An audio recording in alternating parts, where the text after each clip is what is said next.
అంటే జగన్ పరిపాలనలో చూసుకున్నట్టయితే రౌడీ రాజకీయాలు ఎక్కువగా ఉన్నాయి. ప్రభుత్వంలో ఇంకో విషయం ఏంటంటే ప్రజలకు ఉచిత పథకాలు ఇచ్చి సోమరిపోతులను చేస్తున్నారు. పవన్ కళ్యాణ్ ఎమ్మెల్యే గెలుస్తారా అండి? లేదు గెలవరు. అతనికి 20 సీట్లు ఎన్ని సీట్లు రావచ్చు అతనికి ఏమంటే 24 సీట్లు అన్నాడు. 20 ఫస్ట్ ఇది గాయత్రి మంత్రం, ఆ, ఇది విశ్వామిత్రుడు మంత్రం అన్నాడు. అవును. ఇప్పుడు 21కి వచ్చినాడు. దీనికి ఏ మంత్రాలు చెప్తాడు అది.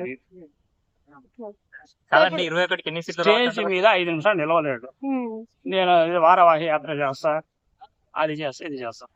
అంటే గెలిచే అవకాశం అయితే లేదండి. చాలా ఎన్ని సీట్లు వస్తాయంటారండి అతనికి? ఎవరికి 21కి జనసేనకి 4-5 రావాలి.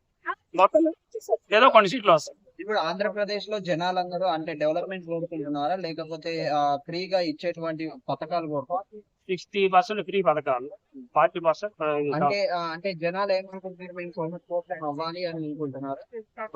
వాళ్ళు ఎందుకు అనుకుంటారండి? మీరు ఇస్తే వాళ్ళు తీసుకుంటాం. అంటే వాళ్ళు పథకాలు పెట్టాలి, మీరు ఫ్రీ పథకాలు పెడితేనే, ఎవరు ఫ్రీ పథకాలు పెడితేనే ఇంకా అట్లా అలవాటు చేశారు వీళ్ళు. ఇప్పుడు ఉచిత బస్సు అన్నారు. ఇప్పుడు అంగన్వాడీలో ప్రతిదీ ఈ రోజు ఒక లేడీ గర్భం ధరిస్తే ఆ బిడ్డ పుట్టి స్కూల్ పోయి ఫ్రీ ఎడ్యుకేషన్ అన్ని ఫ్రీగా పెట్టేస్తున్నారు కదా. ఇంకా డెవలప్మెంట్ అంటే ఏమంటారు, ఫ్రీ పథకాలనే ఫ్రీ కోరుకుంటున్నారు. పథకాలు ఉండాల్సిందే కానీ లిమిట్ ఉంటుంది. మళ్ళీ ఇతను కానీ ఇంకోటి విషయం ఉంది, ఉద్యోగస్తులు కూడా 62 పెట్టింది వేస్ట్. అంటే జగన్ పరిపాలనలో చూసుకున్నట్టయితే రౌడీ రాజకీయాలు ఎక్కువగా ఉన్నాయి. ఆస్తి ఏం లేదు. ఏ ప్రభుత్వం లేదు ద్రౌపది రాజకీయం. ఉమ్. అన్ని గవర్నమెంట్స్ లో అంటే ఐటీ పరంగా చూసుకున్నట్టయితే ఏమంత మేరకు డెవలప్మెంట్ జరిగింది? ఐటీ మేరకు అయితే నాకే తెలియదు కదా. డెవలప్మెంట్ అయితే ఇప్పుడు సపోజ్ ఒక రోడ్ సిమెంట్ రోడ్ తప్పేక ఒక ఫ్యాక్టరీస్ ఏం ఓపెన్ ఇది ప్రాజెక్టులు అట్లనే ఉన్నాయి. అంటే డెవలప్మెంట్ జరగనప్పుడు ప్రభుత్వం మారాలనే ప్రజలు కోరుకుంటారు. కానీ ఇక్కడ ప్రజాకర్ష పథకాలు కదా పనిచేస్తాయి.